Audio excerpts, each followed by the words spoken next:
Sabrina Missègle appelle le cancer de la mou sa sœur jumelle, dans son ouvrage Le goût de vivre, aux éditions Favre. Cette jumelle, CIST l'anorexie, maladie sournoise qui apparaît au grand jour en mai 1997 lorsqu'elle rentre d'un séjour aux États-Unis. En montant sur la balance chez son généraliste, la jeune fille de 17 ans découvre un chiffre terrible, 27 kilos. Je n'avais aucune idée de mon poids. Je savais seulement qu'avant de partir aux États-Unis, je faisais 47 kilos environ. Je pensais avoir perdu 2 ou 3 kilos, mais je n'étais pas consciente que j'avais perdu la moitié de mon corps, explique Sabrina Missègle, aujourd'hui âgée de 41 ans. CIST pendant ce séjour outre-Atlantique que la jeune fille a fait alliance avec la maladie. Plongée subitement dans un environnement qui n'est pas le sien, elle doit se réinventer une identité. Mais la maladie était là bien avant. Cela faisait des années que j'apprivoisais ce contrôle sur mon corps et donc sur mes émotions. Au départ, l'anorexie n'est pas une maladie. CIST une religion qu'on adopte pour aller mieux. L'anorexie est comme un cancer, quand on la diagnostique, cela fait souvent longtemps qu'elle est là, précise Sabrina. À mon retour des États-Unis, mon entourage me disait: quand on aura compris la cause de la maladie, tu iras mieux. Mais trouver la raison n'est pas l'antidote. Au départ, l'anorexie n'est pas une maladie. CIST une religion qu'on adopte pour aller mieux. Je ne suis jamais allé aussi bien que l'année où je suis rentré des États-Unis, car je ne ressentais plus rien.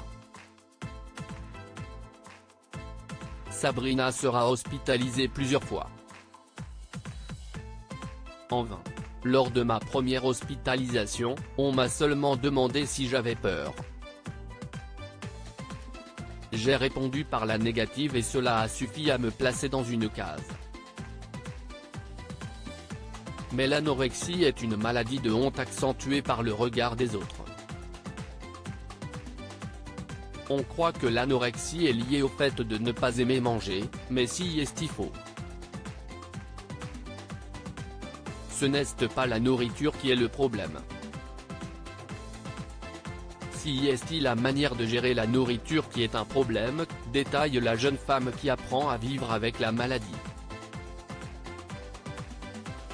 Patrick Poivre d'Arvor m'a délivré de l'anorexie. La lecture d'un livre va tout changer. Ce livre, CIST elle n'était pas d'ici que le journaliste Patrick Poivre d'Arvor a écrit pour sa fille Solène qui souffrait d'anorexie et a mis fin à ses jours en 1995. Touchée par la démarche de ce papa, Sabrina lui envoie une lettre à laquelle il répond. Je l'ai rencontré le 23 octobre 2003.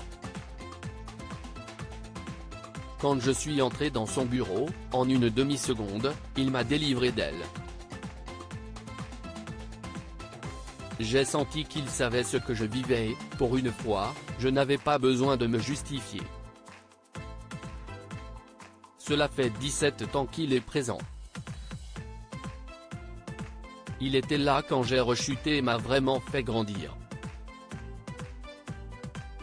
Il m'a dit qu'il trouvait que j'avais une signature dans l'écriture et croyait en moi, explique Sabrina Missègle.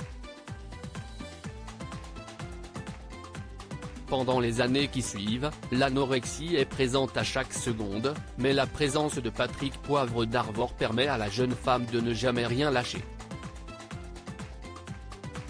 Ce qui m'a sauvé, CIST de nourrir ma personnalité et pas la maladie. Le décès de sa grand-mère adorée en novembre 2013 fait office de nouveau déclic. Son départ a été un véritable traumatisme. J'ai fait une rechute et j'ai perdu beaucoup de poids. CIST alors que je me suis dit que soit je m'abandonnais, soit je relevais la tête.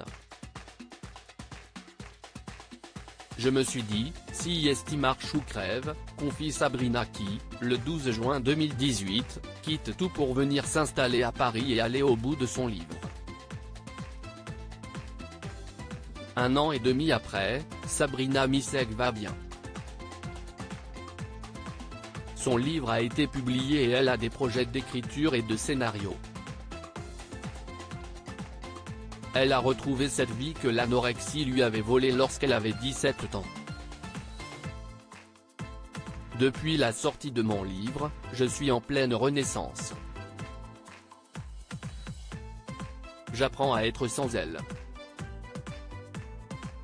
Je veux dire aux personnes qui en souffrent, que cette maladie n'est pas là par hasard et qu'elles ne l'ont pas choisie.